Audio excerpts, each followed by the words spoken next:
ये कुछ भी नहीं है, लेकिन राइबुलोज 5,1,5 बिसफॉस्फेट का रिडक्शन एक एक स्टेप पे हो रहा है। राइबुलोज 1,5 बिसफॉस्फेट रिड्यूस हो रहा है 3-फॉस्फोग्लिसरेट में, फिर वापस रिड्यूस हो रहा है ट्रायोस फॉस्फेट में। ट्रायोस फॉस्फेट एक ऐसा कंपाउंड है जिससे हम एक स्टेप रिडक्शन करेंगे तो हमें मिलेगा स्टार्च एंड सुक्रोज, यानी सिंपल फूड का जो ग्लूकोज हम कह सकते हैं वो हमें मिल जाता है ट्रायोस फॉस्फेट से वन स्टेप रिडक्शन में। ओके, तो राइबुलोज 1,5 बिसफॉस्फेट का फर्स्ट टाइम रिडक्शन करके हमें मिला 3-फॉस्फोग्लिसरेट। सेकेंड टाइम रिड्यूस किया तब हमें मिला triose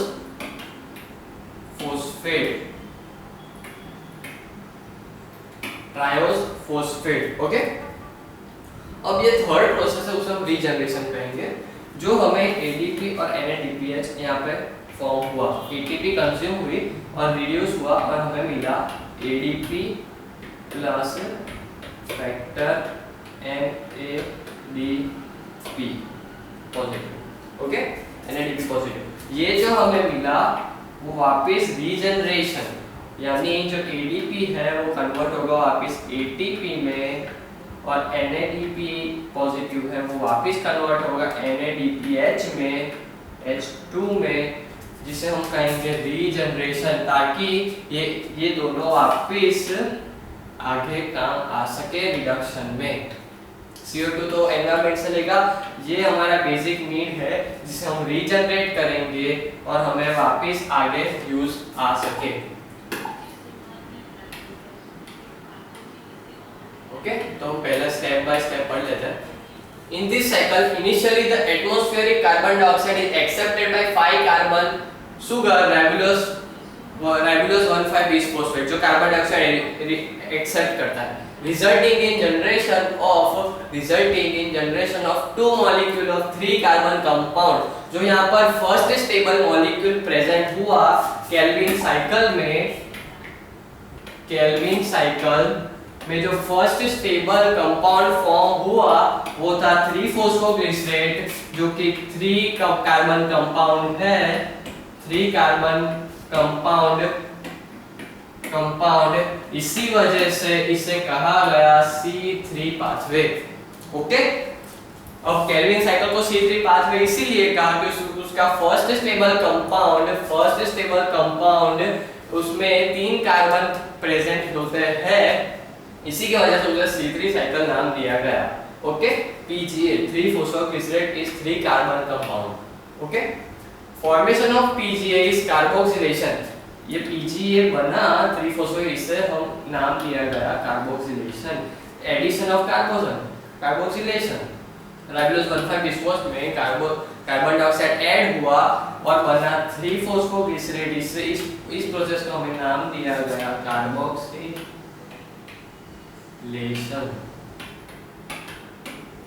okay, carboxylation. This reaction is catalyzed by enzyme ribulose bisphosphate carboxylase oxygenase Rubisco,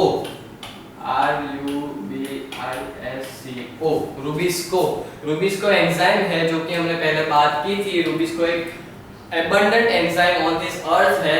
ये पूरी रिएक्शन Rubisco के प्रेजेंट में होती है। ओके, Rubisco के बिना कार्बोक्सिलेशन नहीं होगा और फर्स्ट स्टेबल कंपाउंड 3-फॉस्फोग्लिसरेट नहीं बनेगा।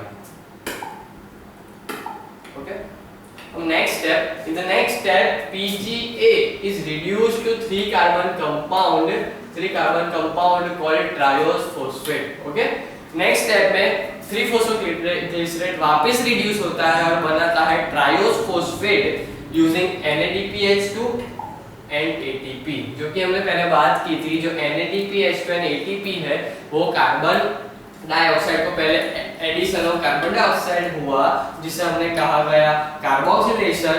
अब नेक्स्ट स्टेप है उसका कि जो 3-फॉस्फोग्लिसरेट बना है उसे वापस रिड्यूस करेगा in presence of NADPH2 and ATP, और NADPH2 और ATP वैसे ही हमारे स्ट्रॉन्ग रिड्यूसिंग एजेंट है, तो वो इजीली रिड्यूस कर देंगे। Much of these molecules are diverged from C3 molecule and used for synthesis of other carbohydrates such as glucose and sucrose। अब रिडक्शन होगा उसमें हमें मिलेगा ट्रायोस फोस्फेट और बाकी कई कार्बन कंपाउंड्स जो आगे फॉर्म करेंगे other carbohydrates such as glucose and sucrose. अलग अलग टाइप के एटीपी और NADPH की अमाउंट के बेस पर वो अलग अलग कार्बन कंपाउंड फॉर्म करेंगे जो आगे जाके बनाएंगे sucrose, glucose, fructose etcetera as per their needs. Okay, to complete the cycle the initial 5 carbon acceptor molecule RUBP जो कि हमने कहा था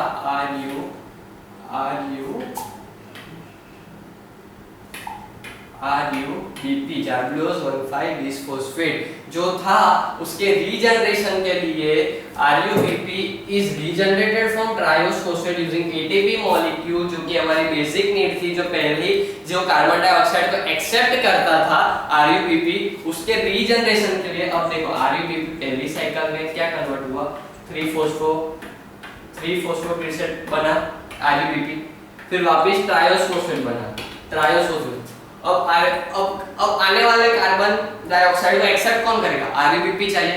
इसी वजह से जो ट्रायोस फोस्फेट है वो वापस ATP की हेल्प से वापस RUBP में कन्वर्ट हो जाता है, जो कि अब आने वाले आगे कार्बन डाइऑक्साइड मॉलिक्यूल को वो एक्सेप्ट एब्जॉर्ब कर सके। Okay, to complete the cycle the initial 5 carbon compound RUBP regenerate from triose phosphate using ATP molecule, thus C3 cycle continues to regenerate CO2 acceptor। अब इसमें हमें याद रखना है कि जब भी एक साइकिल कंप्लीट होगी हमें एक कार्बन कंपाउंड मिलेगा, 1 CO2 leads to produce 1 carbon compound। Okay, एक CO2 जब ऐसा होगा यानी एक साइकिल फॉर्म होगी तब एक कार्बन कंपाउंड फॉर्म होगा। यानी हमें अगर ग्लूकोज बनाना है C6H12O6 बनाना है तो केल्विन साइकिल की हमें 6 राउंड्स करवाने पड़ेंगे तभी जाकर एक मॉलिक्यूल ऑफ ग्लूकोज फॉर्म होगा। ओके, क्योंकि यहाँ पर 6 कार्बन कंपाउंड बनाने वाले, एक CO2 एब्जॉर्ब करके एक कार्बन कंपाउंड बनाता है, तो 6 कार्बन कंपाउंड बनाने के लिए हमें केल्विन साइकिल की 6 साइकिल परफॉर्म करनी होगी तभी जाकर हमें मिलेगा एक ग्लूकोज। क्लियर? ओके, हम आगे देखते हैं। अब आती है C4 पाथवे। ओके, उसे नाम दिया गया हैच एंड स्लैग पाथवे या फिर साइकिल। ओके, C4 पाथवे में C4 नाम क्यों दिया गया है, क्योंकि उसका first stable compound 4 carbon compound है। Okay, first stable compound 4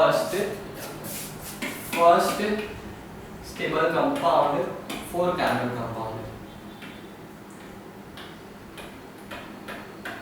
4 carbon compound, इसलिए नाम दिया गया C4 cycle. Okay, The C4 cycle seems to be adaptation for plant growing under dry conditions, यानी जहां पर पानी की कमी है, पानी की डेफिशिएंसी है, वहां प्लांट्स ग्रो करने के लिए, यानी जैसे कि कैक्टस है उसे डेजर्ट में पानी की कमी है तो वो C4 पाथवे फॉलो करेगा जिससे वो अपना फूड बना सके।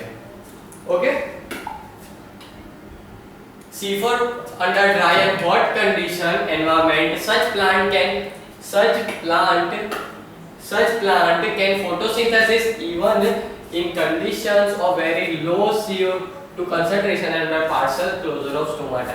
ओके, ऐसी कंडीशन में फूड तो बनाना पड़ेगा, इसी की वजह से वो C4 पाथवे फॉलो करेंगे जिसमें बहुत कम CO2 एब्जॉर्ब होता है और पार्शियल क्लोजर ऑफ स्टोमाटा, वो जो स्टोमाटा है ज्यादा वो खुला भी नहीं रहता, जिसकी वजह से ट्रांसपिरेशन कम से कम हो, जिससे वो पानी लूज कम से कम करे।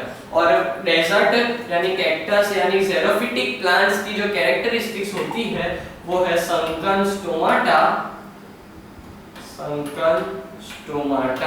यानी वो लीफ के निचले एरिया में स्टोमाटा होते हैं। ये लीफ है, ये लीफ की अपर लेयर बाई लेयर है, तो यहाँ पर स्टोमाटा प्रेजेंट होंगे और ये लेयर बहुत थिक होगी जिसकी वजह से ट्रांसपिरेशन कम से कम हो और प्लांट की बॉडी में से पानी उतना ही कम बार ट्रांसपायर करे जिसकी वजह से वो पानी बचा सके। Okay, Such plants can thus grow at low water concentration, क्योंकि ट्रांसपिरेशन कम होगा इसलिए पानी सेव रहेगा, इसलिए वाटर कंसंट्रेशन उनको ज्यादा नहीं चाहिए। High temperature and high light intensity, desert में इंटेंसिटी लाइट की बहुत ज्यादा होती है, पानी बहुत कम होता है और टेम्परेचर भी बहुत हाई होता है। जो तीनों कंडीशन रिप्रेजेंट करती है, ये तीनों कंडीशन रिप्रेजेंट करती है डेजर्ट को, यानी डेजर्ट में रहने वाले जितने भी प्लांट्स होंगे वो C4 पाथवे फॉलो करेंगे। Such plants can thus grow, okay. Photorespiration, oxidation RUBP in presence of O2 is absent in these plants। जो RUBP था, जो राइबोलोज 1,5-बिस्फोस्फेट जो एक्सेप्ट कर रहा था CO2 एंड H2O, वहां पर उसका ब्रेकेज हो रहा था प्रेजेंस ऑफ O2 में, वो इस सिस्टम में एब्सेंस होगा क्योंकि वो उसके स्टोमाटा ज्यादा ओपन नहीं कर सकता। So the synthesis rate is high, so the photosynthesis rate is high, okay. Photorespiration in the absence of this plant, okay. Photorespiration जो होता था O2 के मदद से जो RUBP टूट रहा था वो इसमें नहीं होगा। The leaves of C4 plants show the presence of dimorphic chloroplast। The leaves of C4 plants show dimorphic chloroplast, यानी dimorphic chloroplast यानी उनका एक स्पेशल मैकेनिज्म होता है जो लॉस ऑफ वाटर को कम से कम करे, ओके। तो यहाँ पर उसके थोड़े कैरेक्टरिस्टिक्स देख लेते हैं। In these plants, the vascular bundles have sheath of large parenchyma cell around them from the breath, thus Crane's anatomy। जो उनके vascular bundles होते हैं उनके आजू बाजू एक thin sheet of parenchymatous cell होती है, जिसकी मदद से जो वेस्कुलर बंडल्स में से जो वाटर फ्लो हो रहा है, वेस्कुलर बंडल्स में से जो वाटर फ्लो हो रहा है, फूड फ्लो हो रहा है, उसका थोड़ा भी परसेंट वेस्ट ना हो और सभी यूटिलाइज कर सके plant. Leaves possess two types of chloroplast, dimorphic chloroplast, दो टाइप के क्लोरोप्लास्ट होते हैं। Chloroplasts in the mesophyll cells are smaller and have well developed grana। इसकी इंपॉर्टेंस मैं बाद में बताता हूँ, but do not accumulate starch। The chloroplasts in the bundle sheath cells are large and lack grana, but contain numerous starch grains। अब यहाँ पर दो टाइप के क्लोरोप्लास्ट होते हैं। क्लोरोप्लास्ट दो टाइप के हो गए। पहला जो उसमें प्रेजेंट थे chloroplast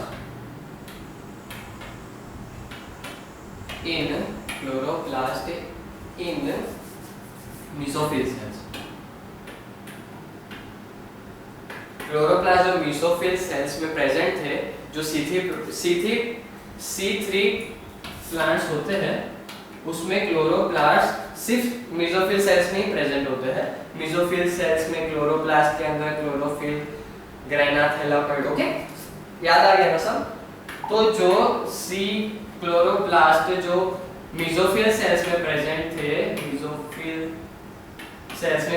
थे, उसमें क्लोरोफिल कम होगी और ग्रेना कम होगा और जो स्ट्रोमा है वो ज्यादा होगा। और जो क्लोरोप्लास्ट बंडल शीथ सेल में प्रेजेंट होंगे उसमें स्ट्रोमा कम होगा और ग्रेना ज्यादा होगा। क्यों? क्योंकि जो मेसोफिल सेल्स में जो क्लोरोप्लास्ट है उसमें स्ट्रोमा ज्यादा है, यानी उसमें फोटोसिंथेसिस ज्यादा हो सकती है। स्ट्रोमा ज्यादा है। Stroma is the actual site where reaction of photosynthesis food formation occurs। Okay, तो स्ट्रोमा है ज्यादा तो वहां पर ज्यादा फोटोसिंथेसिस होगी, फूड की फॉर्मेशन ज्यादा होगी। और जो बंडल शीथ सेल में जो स्टोमाटा है उसमें क्या ज्यादा है? ग्रेना ज्यादा है, यानी वो लाइट ज्यादा एब्जॉर्ब करेंगे। जो परफेक्ट इंटेंसिटी हमें चाहिए P680 या फिर P700, जो भी परफेक्ट वेवलेंथ हम चाहिए वो संकन स्टोमाटा है। जो बंडल शीथ सेल्स में जो क्लोरोप्लास्ट प्रेजेंट है वो संकन स्टोमाटा है, जिसकी वजह से ट्रांसपीरेशन कम ना के बराबर हो और जो लाइट सनलाइट एब्जॉर्ब होने वाली है वो ज्यादा से ज्यादा हो। इसकी वजह से इसमें दो टाइप्स के क्लोरोप्लास्ट प्रेजेंट होते हैं। Chloroplast are bundle cells are larger and lack grana but contain numerous starch grains। वहां पर starch grains क्यों प्रेजेंट होते हैं? क्योंकि वहां पर स्टोर होता है फूड। ओके, तो ये स्ट्रक्चर हो गया हमारा क्रेन्स एनाटॉमी का। जो शुगर मेज है वो वाटर की डेफिशिएंसी में भी ज्यादा यील्ड हमें दे सकता है। तो उसकी ये दो लेयर हो गए, लोअर एपिडर्मिस, यहाँ पर बुल्वी फॉर्म सेल्स होते हैं जो कि प्रोटेक्शन में, स्ट्रेचिंग में हेल्प करते हैं। ओके, ये epidermis, upper epidermis. Cuticle is a layer which minimise the transpiration. Cuticle एक मिल्की फ्लूइड जैसा होता है जो मिनिमाइज करता है ट्रांसपिरेशन को और लीफ को कूल रखने में हेल्प करता है। ये प्रोटोजाइलम, मेटाजाइलम, फ्लोएम, ये सब वेस्कुलर बंडल्स हो गए। ये वेस्कुलर बंडल्स हो गए जो कि transportation of food and water. अब आया हमारा बंडल शिप सेल्स में क्लोरोप्लास्ट। जो बंडल शिप सेल में क्लोरोप्लास्ट होते हैं उसमें वेरियस ग्रेना लैक होता है और various starch grain food store करने में, बचाने में बहुत हेल्प करते हैं। ओके, यहाँ पे लिखा है जाइलम प्लस फ्लोएम। तो ये जो हमारा स्ट्रक्चर, यही याद रखना है कि function of chloroplast in bundle sheath cells and function of chloroplast in mesophyll cells, two types के थे। In C4 plants, the initial acceptor of CO2 is phenyl pyroic acid (PEP). Okay. C3 pathway में राइबोलोज 1,5 bisphosphate accept करता था CO2 को। C4 pathway में PEP phenyl phosphoenol pyruvate accept करता है CO2 को और plus CO2, okay, plus CO2 gives oxaloacetic acid। ये oxaloacetic acid बना वो यहाँ पे है फर्स्ट स्टेबल कार्बन कंपाउंड जो कि 4 कार्बन कंपाउंड है, 4 कार्बन का कंपाउंड है। ओके, तो C3 पाथवे में हमारा बन रहा था राइबोलोज बिसफॉस्फेट RUBP प्लस CO2 हमारे हो रहा था 3-फॉस्फोग्लिसरेट जो कि 3 कार्बन कंपाउंड था और यहाँ पर फोस्फोइनोल पायरुवेट जो यहाँ पर CO2 एक्सेप्टिंग कंपाउंड है जो CO2 को एब्जॉर्ब करके ऑक्सलोएसिटिक एसिड बना रहा है जो यहाँ पर हमारा 4 कार्बन कंपाउंड, इसलिए इसे C3 पाथवे कहा गया और यहाँ पे C4 पाथवे कहा गया। These are the basic differentiation point which combines with CO2 the presence of enzyme phenol। ये एंजाइम जो PEP प्लस CO2 हो रहा है वो प्रेजेंस होता है फोस्फोइनोल पायरुविक कार्बोक्सिलेज, फोस्फोइनोल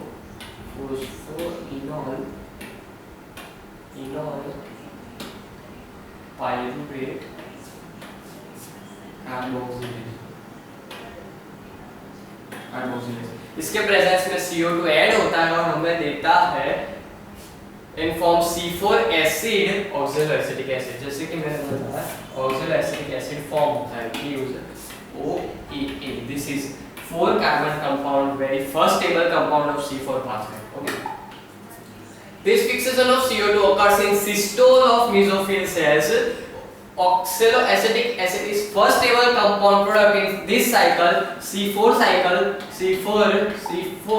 में first stable compound है oxaloacetic acid, first stable compound in this cycle which gives 4 carbon compound, hence name C4 pathway। okay, C4 pathway इसी की वजह से इसे C4 pathway कहा गया है।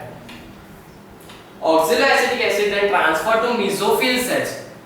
अब मेन डिफरेंस यहाँ पर है कि जो यहाँ पर मेसोफिल सेल्स में थे वहां पर जो मेन मोस्ट एबंडेंट एंजाइम था हमारा रूबिस्को, रूबिस्को जो रूबिस्को था हमारा वो यहाँ पर एब्सेंट होता है और यहाँ पर बंडल शीथ सेल्स में रूबिस्को प्रेजेंट होता है। इसी वजह से जो ऑक्सलोएसिटिक बना था वो ट्रैवल करेगा, ट्रांसलोकेट होगा बंडल शीथ सेल्स में। OAA then travels from mesophyll cells of to the chloroplast of bundle seed cells. किसकी वजह से? CO2 को फिक्सेशन वगैरह, CO2 के फिक्सेशन के लिए। अगर हमारा बना OAA, ओ ऑक्सैलो एसिटिक एसिड को फिक्सेशन करना है यानी इसको रिडक्शन करना है, तो उसको रूबिस्को की नीड होगी, रूबिस्को के बिना वो रिड्यूस नहीं होगा। अब रूबिस्को को पाने के लिए वो ट्रैवल करेगा बंडल शीथ सेल्स में, जहां रूबिस्को उसे मिलेगा। Mesophyll cells, bundle sheath cells will release the CO2. The C3 cycle operates within this cell and thus CO2 immediately combined with RUBP and C3 producing sugar. Okay, यहाँ पर bundle sheath sales में जब वो CO2 से मिलेगा तब form करेगा RUBP। Okay, oxalo acetic acid जब रूबिस्को से मिलेगा तो फॉर्म होगा RUBP। ओके, अब ये रिएक्शन हुई हमारी। अब देखो पूरी रिएक्शन मैं आपको लिख के समझाता हूँ।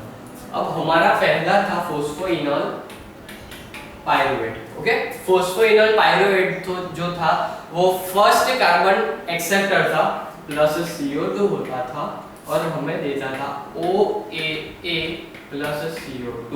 ओके, यहाँ पर CO2 रिलीज हुआ।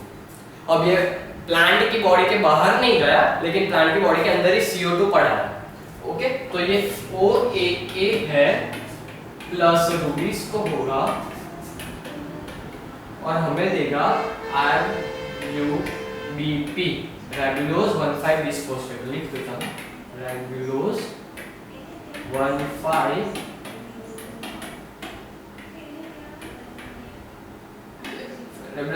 बिस्फोस्फेट। अब रैबुलोज 1,5 बिस्फोस्फेट यहाँ पर वापस फॉलो होगा C3 pathway. Okay, C3 pathway क्या था? C3 पाथवे क्या था? RUBP क्या? RUBP plus CO2। अब ये CO2 कहाँ से आया? यहाँ से आया। RUBP प्लस ये वाला CO2 give rise to 3-phosphoglycerate and then again NADPH2 and ATP के फॉर्म में प्रेजेंस में ये बनाएगा ट्रायोस फोस्फेट और आगे C3 पाथवे की तरह वापस रीजनरेशन करेगा, रीजनरेशन प्रोसेस होगी और वापस फॉर्म होगा RUBP। ओके, तो यहाँ पर जो फर्स्ट एनवायरनमेंट में से जो कार्बन डाइऑक्साइड एब्जॉर्ब कर रहा है वो है फोस्फोइनोल पायरुवेट। इसी की वजह से ऑक्सैलो एसिटिक एसिड बन रहा है जो कि first stable compound of this reaction है। इसी की वजह से इसे नाम दिया गया C4 पाथवे। ओके, अब पढ़ लेते हैं एक बार। The C4 pathway of that reaction, there are two carboxylase enzyme that PEP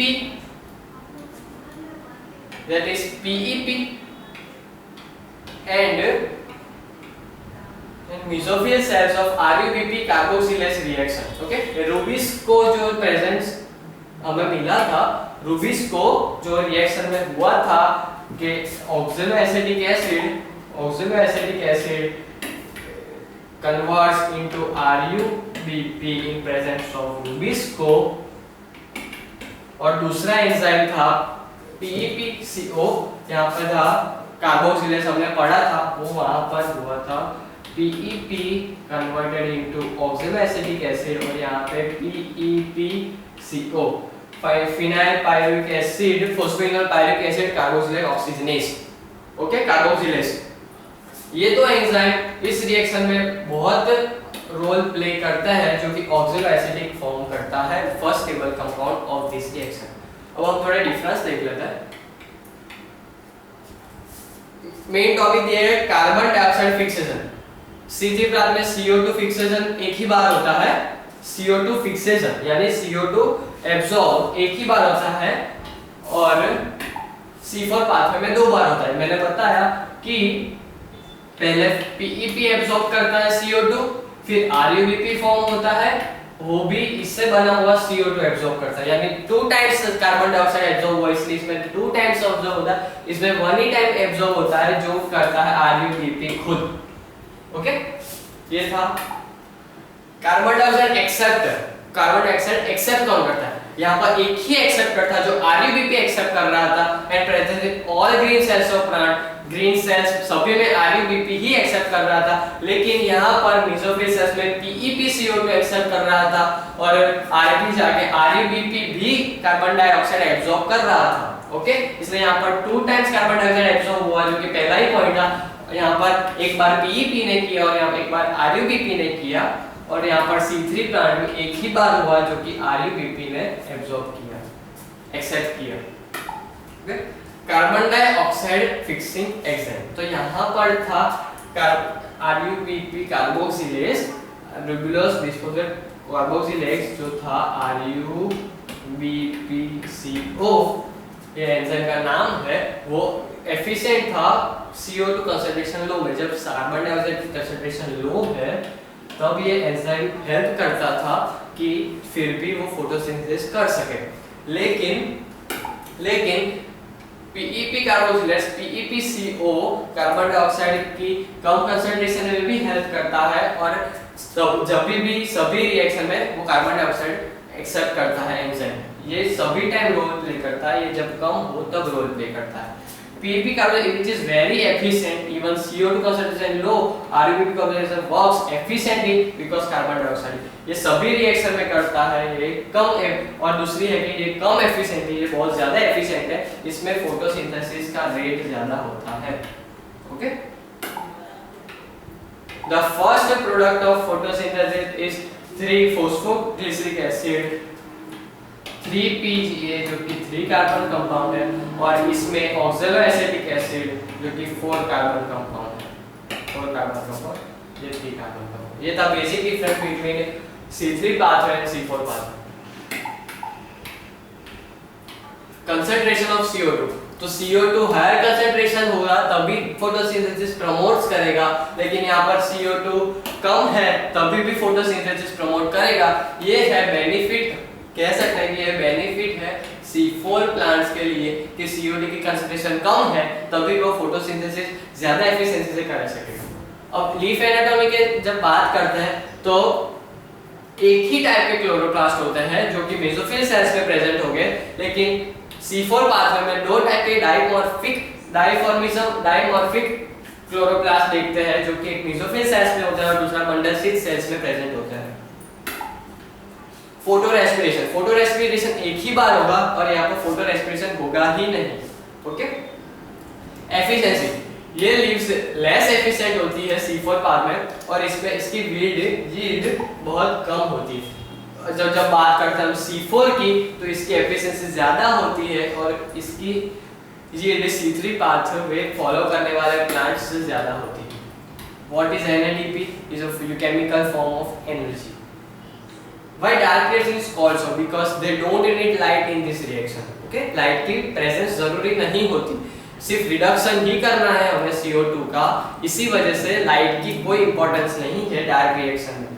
What is role of enzyme Rubisco? Rubisco carbon fixation